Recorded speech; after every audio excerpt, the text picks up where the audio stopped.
Assalamualaikum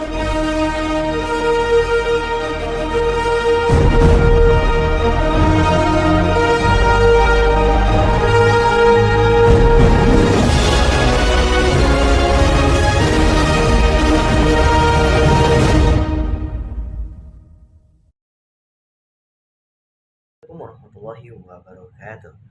Balik lagi bersama saya Muhammad Syafil Al-Fariji dalam berita terkini mengenai informasi berikutnya tentang mata kuliah Teknik Reportase dan Investigasi Berita yang dibawakan oleh Dr. Adi Kusuma dan beberapa rekan saya dalam presentasi pekan lalu dengan tema mengenal kondisi jurnalisme di Indonesia dan dunia, upaya penegakan nilai dan juga demokrasi yang dibawakan oleh kelompok 7 yang beranggotakan Siti Nurhalisa, Rene Sumarni, Ivan Zulkais, dan Alia Gina Alfarah. Berikutnya, sejarah pers di dunia menunjukkan bahwa peran media selalu beradaptasi dan berevolusi seiring dengan dinamika politik dan struktur sosial di sekitarnya. Di Eropa Timur dan Asia Selatan, kemundurannya serupa juga terjadi, ditandai dengan meningkatnya pengaruh oligarki media dan kontrol pemerintah terhadap pemberitaan. Dengan demikian, krisis kepercayaan terhadap media bukanlah isu lokal semata, melainkan tantangan global bagi keberlangsungan jurnalisme profesional di era kontemporer. Berikutnya, konsentrasi kepemilikan media dan deteriorasi atau independensi dalam jurnalisme. Jurnalisme merupakan institusi sosial yang memiliki peran strategis dalam menjaga keberlangsungan demokrasi. Dalam demokrasi modern, jurnalisme tidak hanya berfungsi sebagai penyampai informasi, melainkan juga sebagai pengawas kekuasaan atau watchdog dan bertugas mengontrol jalannya pemerintahan dan memastikan akuntabilitas dalam kinerja publik. Di Indonesia, peran ini semakin penting pasca reformasi tahun 1999 ketika kebebasan pers mulai dijamin secara hukum melalui Undang-Undang Nomor 40 Tahun 1999 tentang pers. Namun kebebasan pers yang dijamin secara normatif tidak serta-merta menjamin independensi jurnalisme dalam praktiknya. Salah satunya adalah tantangan utama yang dihadapi jurnalisme Indonesia saat ini adalah konsentrasi kepemilikan media oleh elit politik atau kalangan tertentu. Nah, dalam upaya pencegahan adanya pelanggaran kebebasan pers ini ya, terdapat dua hal mendasar yang harus diwujudkan untuk mencegah pelanggaran kebebasan pers, yaitu penguatan kepatuhan terhadap kode etik jurnalistik dan pemahaman mendalam mengenai undang-undang pers.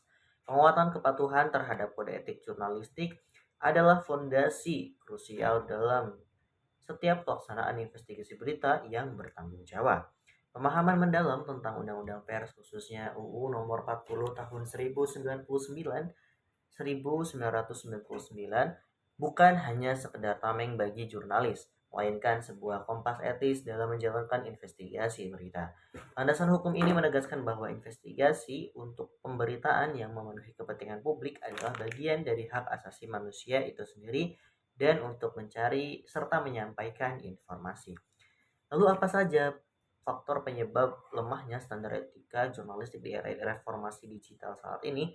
Di antaranya adalah namanya fenomena clickbait, yang dimana antara judul dan juga isi, judul terlalu dilebih-lebihkan untuk menarik perhatian publik. Lalu yang kedua ada disinformasi atau sengaja untuk salah. Ya, berikutnya juga ada misinformasi atau tidak sengaja salah ya. Itu sering sekali terjadi ya, karena memang itu tuh mempengaruhi sekali ya dalam kinerja jurnalisme. Lalu yang berikutnya, yang ketiga, dalam melemahnya fungsi gatekeeping sebagai batasan informasi dan juga pengaruh pesan informasi publik ya. Lalu yang berikutnya fenomena journalism of immediacy. Jadi ada banyak sekali para jurnalis yang dia tuh kebanyakan tidak mengklarifikasi ataupun informasi-informasi yang mereka sampaikan itu tuh tidak bisa mereka pertanggungjawabkan seperti itu. Lalu berikutnya adalah ketergantungan media terhadap kepentingan investor atau pemilik modal. Nah, posisi pemilik media sama sekali tidak bisa dipisahkan begitu saja dengan kecenderungan ingin mengatur isi media.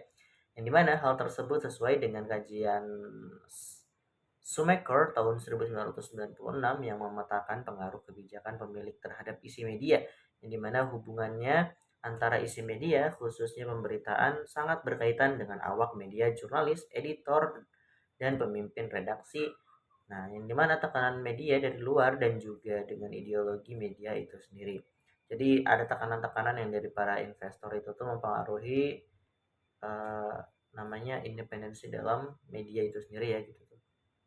Nah, masuk ke kesimpulan yang dimana melalui pembahasan tadi kita mengetahui bahwa pemahaman mengenai kondisi jurnalisme di Indonesia dan dunia diharapkan masyarakat, terutama generasi muda, dapat lebih kritis dan menerima informasi serta mendukung upaya penegakan nilai demokrasi melalui media yang sehat, independen, dan bertanggung jawab, sehingga bias dalam pemberitaan dan mengancam kualitas demokrasi bisa dimusnahkan.